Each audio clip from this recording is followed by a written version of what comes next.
A paz do Senhor Jesus, meu irmão, minha irmã, que está nessa manhã ou em algum momento na sua casa que você vai ouvir essa mensagem. Escola Bíblica Dominical, momento em que Deus prepara para nós ouvir mais um pouco da porção da sua palavra, para estar nos ajudando, nos fortalecendo, e eu creio que Deus está conosco.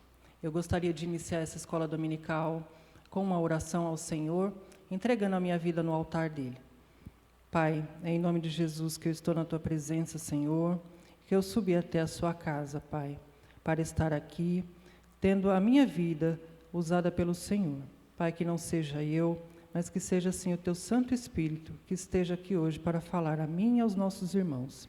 Eu peço que o Senhor abençoe a vida de cada um que está no seu lar, que estará ouvindo essa mensagem, que o Senhor possa, Senhor, estar no coração, dar o devido entendimento.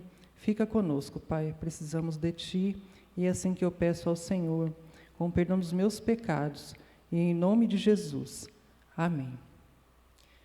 Meu irmão e minha irmã, nessa manhã eu gostaria de trazer uma meditação para nós na palavra do Senhor, a qual eu orei, pedi ao Senhor que me mostrasse algo que eu pudesse trazer para nosso aprendizado. Então, eu gostaria de trazer para os irmãos a seguinte mensagem: para onde estamos indo? Para onde será que nós estamos indo, meus irmãos? Mediante a palavra do Senhor que está em Mateus 28, 19 e 20, nós vamos meditar nessa lição, nessa manhã, onde o Senhor diz para nós assim: Ide, portanto, fazei discípulos de todas as nações, batizando-os em nome do Pai, do Filho e do Espírito Santo, ensinando-os a guardar todas as coisas que vos tenho ordenado. E eis que estou convosco todos os dias até a consumação do século. E eu fiquei meditando, meus irmãos, e pensando, o que significa o ide de Jesus? E então, meditando nisso, eu fui buscando, algumas informações, tentando decifrar se o ide que eu estou fazendo está correto, se é o ide que está na palavra de Jesus, se é o ide que Deus tem a vontade que façamos, né?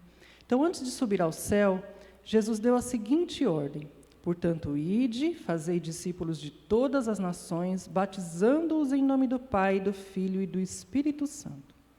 Esse versículo é bem conhecido, né? Muito conhecido, aliás. Há pessoas que repetem ele continuamente, pode ter virado até um jargão, né, o qual as pessoas, ide, fazei discípulos, ide por todo mundo e pregai o Evangelho. Nós precisamos meditar se estamos fazendo da maneira correta. Não é ainda nos dias de hoje também, onde a gente para pensar, como que eu vou? Né, como é que está ir pelo mundo nas condições que nós estamos hoje? Então, ele é muito lembrado, né, principalmente quando o assunto é evangelização. Embora a sua aplicação sirva corretamente para esse propósito, né, o ID, a aplicação do ID, nós devemos nos atentar a um detalhe bem interessante que tem nessa palavra, que foi isso que eu fiquei ali trabalhando em cima, né, desse ID e buscando em Deus que me desse um esclarecimento para aquela dúvida que eu estava tendo, para aquilo que Deus colocou no meu coração e que me deixou com tanta dúvida de que, da maneira que eu estou, se eu estou fazendo a vontade do Senhor. Por conta disso, ultimamente é comum, né, a gente vê as pessoas interpretando e aplicando a frase nos dias de hoje ou em todos os dias aí da nossa vida, nos dias que passamos, de uma forma, muitas vezes, até equivocada. Irmão, você tem que ir, você tem que fazer o ID de Jesus, faça o ID de Jesus, né?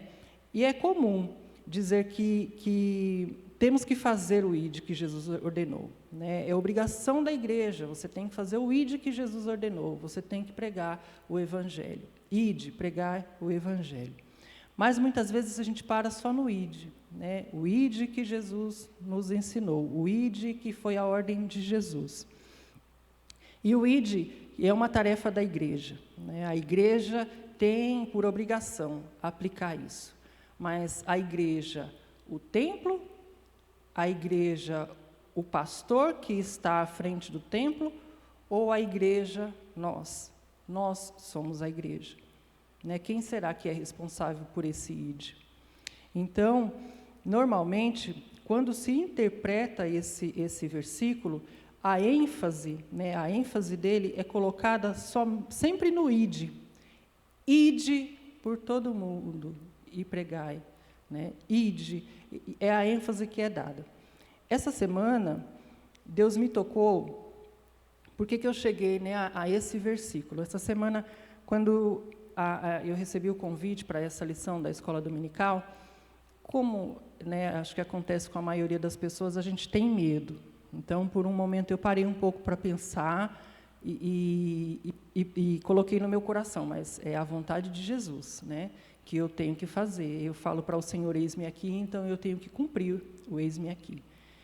E o medo parou no meu coração, eu aceitei e fiquei conversando, né, com Deus o tempo todo, em espírito, até que eu acordei, né, com essa parte do versículo que tem aqui no versículo 20, né, que a gente chama assim, da parte B. E eis que estou convosco todos os dias até a consumação dos séculos. E esse versículo ficou pairando ao meu ouvido e pulsando no meu coração, o dia inteiro. E nós tivemos o nosso culto, né, em células das pessoas da igreja, das equipes que estão divididas, e eu compartilhei com os meus irmãos do nosso grupo do WhatsApp este versículo. Mas neste versículo eu fui subindo, né, ensinando-os a guardar todas as coisas que vos tenho dado, ide, portanto, fazei discípulos em todas as nações. E eu parei aqui, no 19, e fiquei meditando. Ide, né, portanto, e fazei discípulos, ide, portanto, e fazei discípulos, e isso ficou pulsando dentro de mim. Será que eu estou fazendo isso que Jesus ordenou? E será que eu estou fazendo da maneira correta? Então, eu confesso que sem ter parado para analisar dessa maneira como eu me dediquei para analisar esse id, eu nunca tinha visto problema nessa frase ou nessa interpretação. Para mim, estava normal. O id era a ordem, né? No meu entendimento. E tem uma frase que é comum a gente ouvir, né? Ou até mesmo já ter falado ela para alguém, da gente ver alguma situação que não condiz muito com a pregação do Evangelho, né? Ou não condiz muito com o Evangelho de Jesus. Mas a gente vai lá e fala assim, mas pelo menos eles estão fazendo o id que o Senhor ordenou. Eles estão fazendo o id que o Senhor ordenou. Pelo menos eles estão fazendo o id. E olhando, mas alguma coisa ali não está correta, porque pelo menos, né, isso que Jesus falou para nós, a ordem dele foi, faça o mínimo, faça de qualquer maneira, mas faça o id, não é? Será que essa interpretação id está correta, né, verdadeiramente? E não está correta, ou sim, está correta. E aí nós vamos verificar, mas qual é o verdadeiro significado desse id? O que ele realmente significa? Então, eu comecei a buscar, fazer algumas pesquisas, né? Então, sem entrar muito em detalhe de gramática, né? Até porque também não sou muito boa na gramática, e a gente, sempre que precisa, vai lá consultar o Google, né? A gente pode dizer que o verbo id, ele não está no imperativo. Na verdade, o id está no particípio, que qualifica o imperativo na frase. Um pouco confuso, né? Isso significa que, no grego, a ordem dada por Jesus Cristo não é o id. Né? Se o id significa, ele está qualificando o imperativo da frase, o imperativo da frase é, fazei discípulos, e não o id. Então, a ordem de Jesus é, fazei discípulos. Né? Nessa sentença, o id apenas determina a maneira pela qual a ordem de fazer discípulos é cumprida. Então, o id está determinando a ordem fazei discípulos. Mas, afinal, para a gente fazer discípulos, a gente não tem que ir? Não devemos ir? Sim, devemos ir. Mas nós devemos ir, a questão toda é que, assim, que ultimamente as pessoas estão concentradas apenas em ir, enfatizando sobretudo o ide, né? Apenas em ir, vou, vá, vamos. Mas, de fato, o ponto-chave desse ir é indo para onde? Indo fazer o quê? E como está sendo feito esse ide? Fazer discípulos. O problema está na falta de compreensão, né, do que realmente é a ordem fazer discípulos. Qualquer um pode ir. Uma seita pode ir, uma dominação que prega heresia pode ir, um incrédulo pode ir, qualquer pessoa pode ir. Afinal, o ir está livre para qualquer pessoa. Mas fazer discípulos, né, fazer discípulos, que é a ordem, é o que não é para qualquer um. E a ordem também não é para ser feita de qualquer maneira. Então, para que não houvesse dúvida, o próprio Jesus nos esclarece que é somente pela pregação do Evangelho que podemos fazer discípulos. E essa ênfase está muito clara para nós, lá no livro de Marcos 16:15. Ide por todo o mundo, pregai o Evangelho a toda criatura. Então, não é ide por todo mundo e sair falando, ou encontrando as pessoas e moldando o Evangelho àquela pessoa que eu encontro. Não. É para pregar o Evangelho da maneira que ele é, da maneira que tem que ser, da maneira que Jesus deixou. Sendo duro ou não, naquele momento para aquela pessoa, o Evangelho tem que ser pregado. E Jesus mandou a pregar para toda criatura. E o Evangelho, ele é genuíno para quê? Para a conversão. Jesus, ele não mandou fazer fãs. Ele não mandou fazer admiradores. E ele não mandou apenas evangelizar e evangelizar por evangelizar, ganhar almas e abandonar os bebês espirituais. Porque as almas que ganhamos, nós também temos responsabilidade sobre a vida delas. Porque, afinal de contas, como um bebê, o bebê começa mamando, depois ele vai para a papinha, para a comida sólida, ele senta, ele engatinha, ele anda, e assim vai sucessivamente o desenvolvimento do bebê. E assim é a vida de um irmão, de uma alma que a gente ganha para Cristo. Ela não nasce grande já, né? O ser humano não nasce grande, é sempre um bebezinho que se desenvolve. E assim também somos nós. Devemos pensar em nós no momento da nossa conversão, como nós éramos. Quão perdido nós já nos achamos, quantas dúvidas nós já tivemos, medo, incerteza, insegurança, né? Então, vamos olhar para nós e nos enxergar e refletir para aquele irmão, para aquela alma que nós ganhamos para Cristo. E cuidar delas, né? Jesus fala que nós devemos cuidar, e a interpretação é cuidar como um bebê espiritual e não abandonar. Jesus não mandou apenas recrutar crente e encher igreja, né? Jesus, ele quer discípulos e ele quer convertidos maduros. E o que será que é verdadeiramente um discípulo de Jesus? Né? E o que será que é um crente convertido maduro? Um crente convertido maduro, meu irmão, minha irmã, na minha concepção, precisa estar com os seus pés, né, com a sua casa firmada numa rocha, para que nenhum vendaval venha derrubar.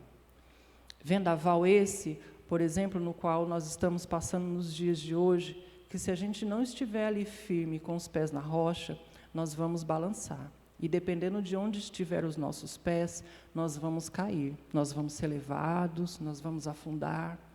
Então, essa nossa fundação tem que ser Jesus. Essa nossa segurança tem que estar em Jesus, e isso vem da maturidade no Evangelho. E a maturidade no Evangelho vem do estar firmado na palavra de Deus, vem no estar verdadeiramente convertido.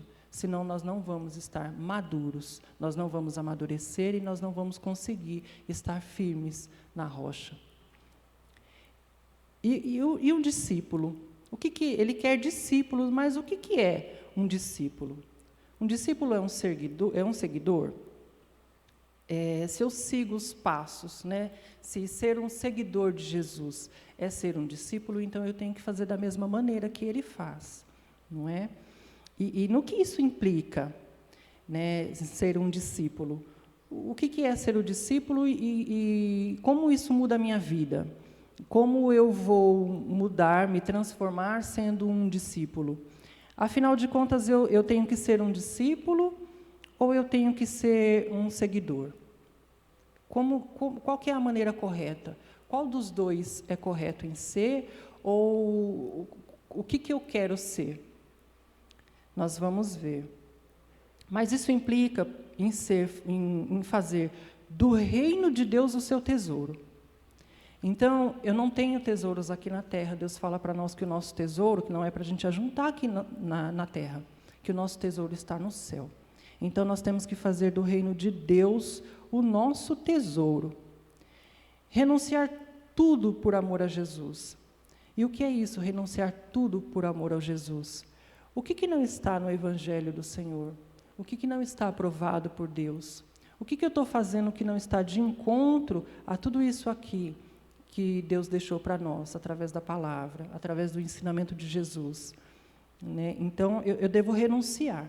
O que não estiver aqui, eu tenho que renunciar. Por mais que me doa, por mais que doa em outras pessoas, né? Muitas vezes as pessoas veem isso de forma equivocada, né? O evangélico vem do evangelho, e o evangelho é a verdade, então eu tenho que viver essa verdade. Vivendo essa verdade, eu estou renunciando, né? Tudo por amor a Jesus.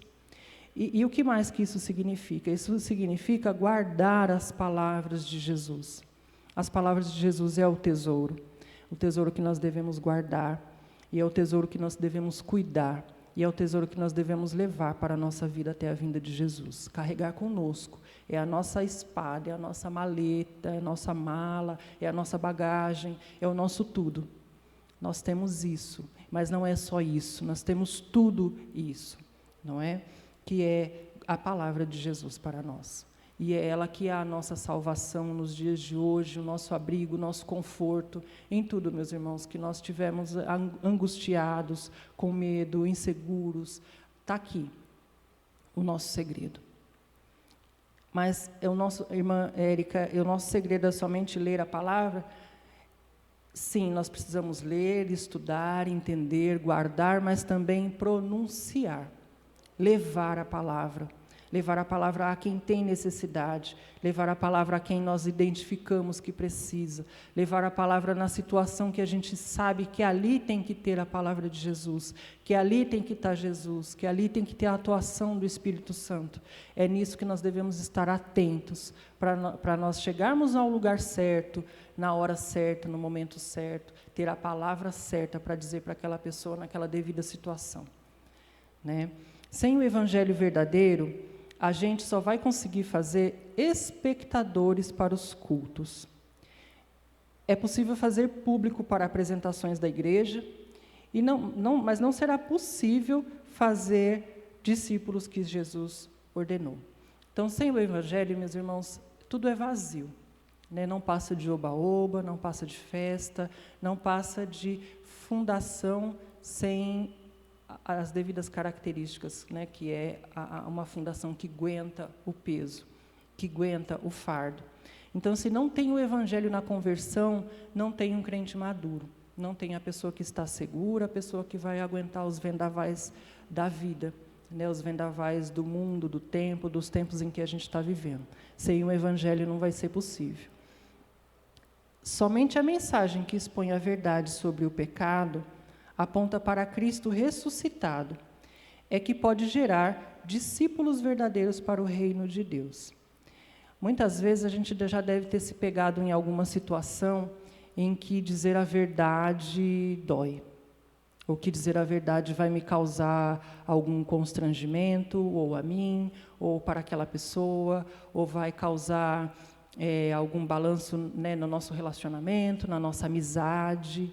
Mas, irmãos, se for esta verdade aqui, ela precisa ser dita, por mais que doa para aquela pessoa. Mas a dor em Cristo é a dor da libertação e da salvação. Então, nós não devemos ocultar essa verdade de maneira nenhuma. Eu acho que cada um já deve ter se pegado em alguma situação em que a gente para pensar, mas e se eu falar? Será que ele vai aceitar? Se você estiver na ocasião, na oportunidade, você deve sim falar. A gente não deve ser invasivo, né? Ou colocar as coisas de uma maneira goela abaixo às pessoas. Isso verdadeiramente não é legal, e eu acho que também não é a vontade de Deus. Mas, sim, a verdade deve ser dita sempre, né? A verdade do Evangelho. E a gente deve expor, né, a verdade sobre o pecado, porque não tem maquiagem, não tem fardo leve para o pecado. O pecado é o pecado, e ele deve ser revelado, ele deve ser dito, e ele deve ter arrependimento verdadeiro. E a gente só vai ter o arrependimento de um pecado se a gente souber a verdade quanto a esse pecado, né? Se eu não souber a verdade na palavra de Deus sobre aquele pecado, isso não vai gerar arrependimento. E o arrependimento gera para aquele que está verdadeiramente de coração aberto e com o Espírito Santo que nos revela, né, que nos constrange e que nos eleva a pensar sobre o nosso pecado e nos arrepender. E essa mensagem ela não é seletiva, né? A mensagem do Evangelho, a verdadeira mensagem, ela não é seletiva, ela é para todos, né? Não é para o rico, para o pobre, para o bonito, para o branco, para o negro, não, é para todos, porque Jesus não fez seleção de pessoas. Jesus nos fez ser adotados como filho de Deus através da ação dele na cruz. Então, nós não temos acepção de pessoas ou diferenciamento. O Evangelho é para todos, todos verdadeiramente. A gente olhar para alguma pessoa e falar assim, mas será que aquele? Não, é aquele. Sim, é aquele verdadeiramente. Nós não devemos selecionar pessoas a quem nós vamos pregar a palavra, a quem nós vamos levar o Evangelho. E a palavra, ela não está fundamentada também no mérito humano. Ah, mas aquele não merece. Irmãos, quem somos nós para selecionar quem merece e quem não merece ouvir o Evangelho do Senhor? Quem somos nós? Mas essa mensagem iguala a todos, né? A mensagem do Evangelho verdadeiro iguala a todos os pecadores a condição de inimigo de Deus. Nós somos, irmãos, enquanto não tivermos a mensagem verdadeira, o Evangelho no coração, e não estivermos verdadeiramente convertidos, nós somos inimigos de Deus. A menos que nós sejamos reconciliados com Ele através de Cristo. E como que nós somos reconciliados com Deus através de Cristo? Ele morreu pelos nossos pecados.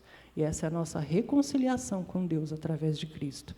Então, se eu não estiver pregando o verdadeiro Evangelho, se eu não estiver vivendo o verdadeiro Evangelho, eu não estou recebendo, eu não estou fazendo parte dessa reconciliação com Deus através de Cristo. Eu vou continuar vivendo como inimiga de Deus. Daí, né, a partir disso, com todo esse contexto, nós vamos entender a ordem, né, a ordem do ide e fazei discípulo de todas as nações. Então, esta é a ordem e esta é a verdadeira ordem. Ide e fazei discípulos a todas as nações. Então, a frase ela precisa correr junta, porque só o ide ele não vai funcionar. Eu posso ir para qualquer lugar. E eu posso ir para qualquer lugar e fazer qualquer coisa. E o fazer discípulos de todas as nações não é qualquer coisa. Não é qualquer tarefa. E não é para qualquer um. Apenas ir não basta. A ordem do mestre é para que façamos discípulos. E como que nós vamos fazer discípulos? Como que é isso? É simples. indo pelo mundo pregando o Evangelho. Até podemos continuar encarando o id como um imperativo, desde que esse nosso ir necessariamente resulte no ir de pecadores a Cristo, através da palavra genuína. Necessariamente, este id precisa ser do id de pecadores a Cristo, através da palavra genuína, através do Evangelho.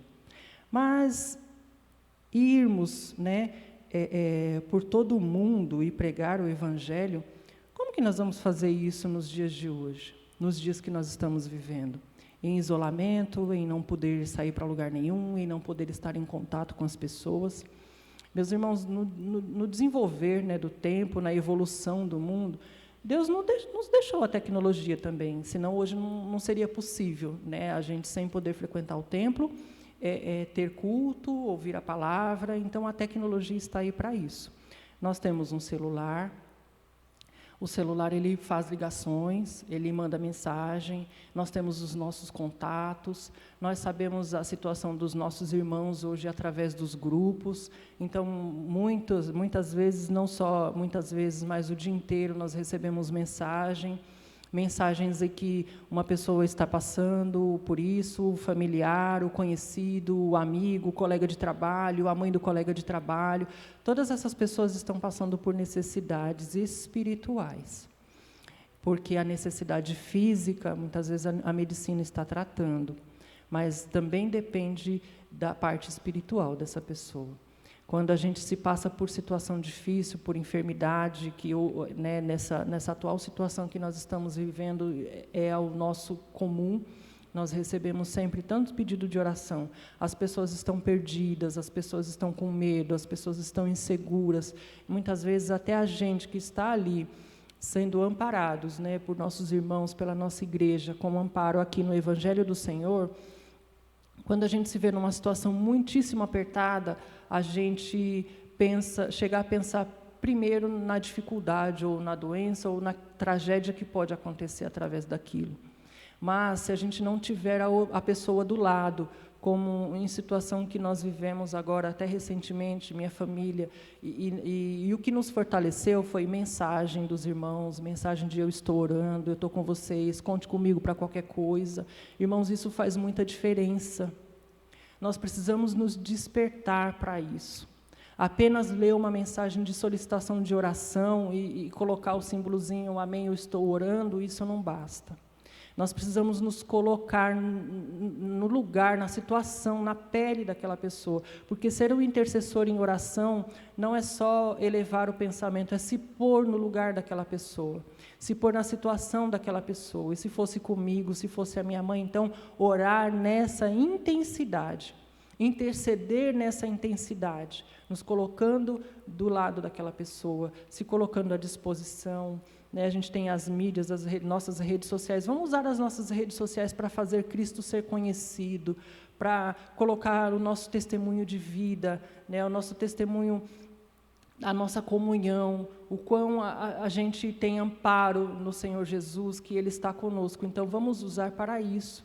Porque verdadeiramente está complicado hoje a gente sair, ir na casa de um irmão, ou se fazer presente presencialmente, para evangelizar, mas nós podemos sim continuar evangelizando através de palavras, de ações, de mensagem, de se colocar à disposição, de estar ali, para o irmão saber que eu posso contar com você, eu posso contar com aquele meu irmão da igreja, com esse meu irmão do grupo, a nossa igreja, a nossa denominação está com atitudes, e com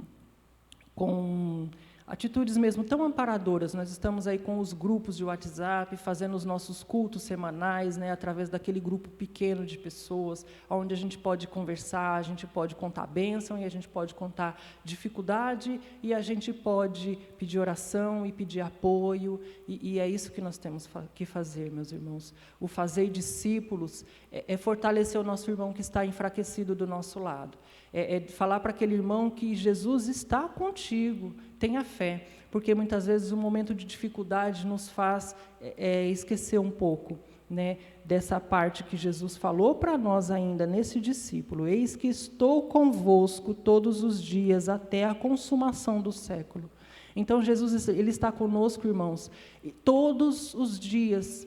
Todos os dias, isso quer dizer em todas as situações, em todos os momentos. Todos é tudo, momentos bons e momentos ruins, ele está conosco. Porque se não fosse isso, nós já teríamos perecido. Então, Jesus está conosco. E, irmãos, levem essa ordem, essa certeza, essa segurança para o seu irmão que pode estar enfraquecido pela situação difícil que ele está passando. Afinal de contas, o que nós estamos vivendo hoje é coisa que ninguém nunca viveu. É coisa que ninguém nunca imaginou que nós iríamos passar. Então, essa necessidade de estar fazendo discípulos, né, do discipulado, do se dispor, do ser um irmão verdadeiramente em Cristo, do ser a âncora do outro, de carregar mesmo aquele que está doente ou muitas vezes enfraquecido espiritualmente. Não julguem a pessoa que estiver passando por uma dificuldade, naquele momento, né, de tristeza, de luto ou de dor, a gente falar que aquela pessoa está enfraquecida na fé. Então, não vamos fazer isso de maneira nenhuma. Vamos apoiar, ajudar e, sim, chacoalhar e mostrar que Jesus está com você, está conosco, todos os dias das nossas vidas. Né? E hoje nós temos muita adesão ao Evangelho, meus irmãos, mas pouca conversão. Nós temos grande ajuntamento, mas pouco quebrantamento. Nós podemos ter igreja cheia de membros, né, mas vazias de Deus. E pessoas também, e vazias, né, de pessoas, igreja cheia de membros, vazias de Deus, ou igreja vazia de pessoas cheias de Deus. Nós podemos ter grandes multidões que buscam a bênção, mas que não buscam o Deus da bênção, que são apenas religiosos, mas não são discípulos. Eis aí uma grande diferença entre ser religioso e ser discípulo. E eu queria finalizar aqui e deixar para a nossa reflexão uma diferença entre ser seguidor e ser discípulo. O seguidor, ele espera pães e peixes. O seguidor, ele já espera tudo pronto, né? De mãos ali, à espera do que já está pronto. E o discípulo não. O discípulo, ele é um pescador. Ele vai atrás, ele vai buscar e ele vai pescar. Ele não está esperando o pão e o peixe na mão. O seguidor, ele luta por crescer. E o discípulo luta por reproduzir-se. Então, não basta ser só eu preciso fazer mais discípulos. E o seguidor não, o seguidor, ele quer crescer. Inflar, e sou somente eu. Então, é a diferença. O discípulo, ele vai se reproduzir. O seguidor se ganha. E o discípulo se faz, né? Fazei discípulos, não ganhar o discípulo como um seguidor. O seguidor, ele gosta de afago, e o discípulo gosta do serviço e do sacrifício. O seguidor entrega parte dos seus desejos, e o discípulo entrega a sua vida. O seguidor espera que lhe apontem a tarefa, e o discípulo é solícito em tomar a responsabilidade para si. Ele não espera que alguém aponte o que ele tem que fazer. Ele é solícito. O seguidor quase sempre murmura e reclama. E o discípulo obedece e nega a si mesmo. O seguidor reclama que o visitem. E o discípulo visita, ele faz. O seguidor vale porque soma, e o discípulo vale porque multiplica.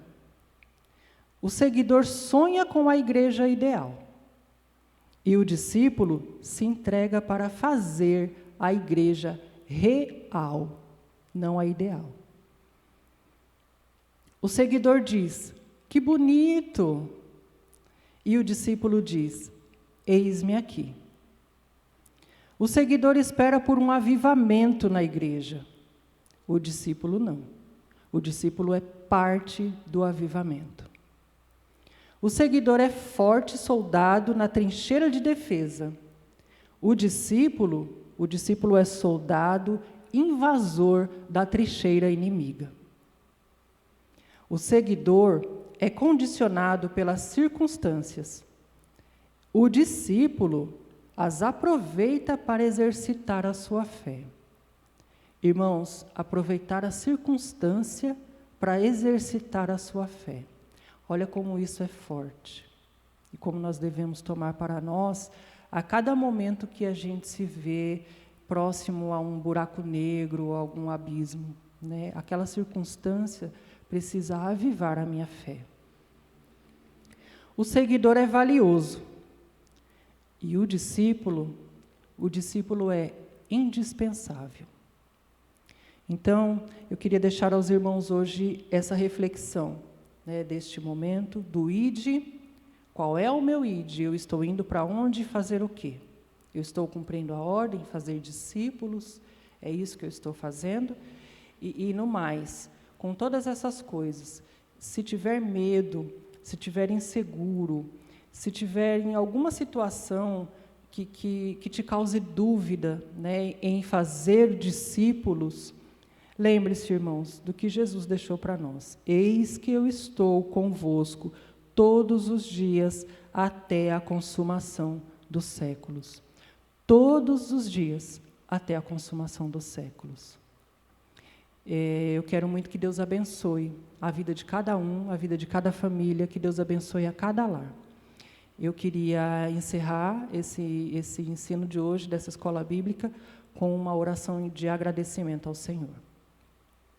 Pai, em nome de Jesus, que eu estou na Tua presença para agradecer por essa oportunidade, meu Deus, por esse ensinamento, por essa palavra tão gloriosa, tão abençoada que o Senhor trouxe a mim, para que através da minha vida eu compartilhasse com os meus irmãos.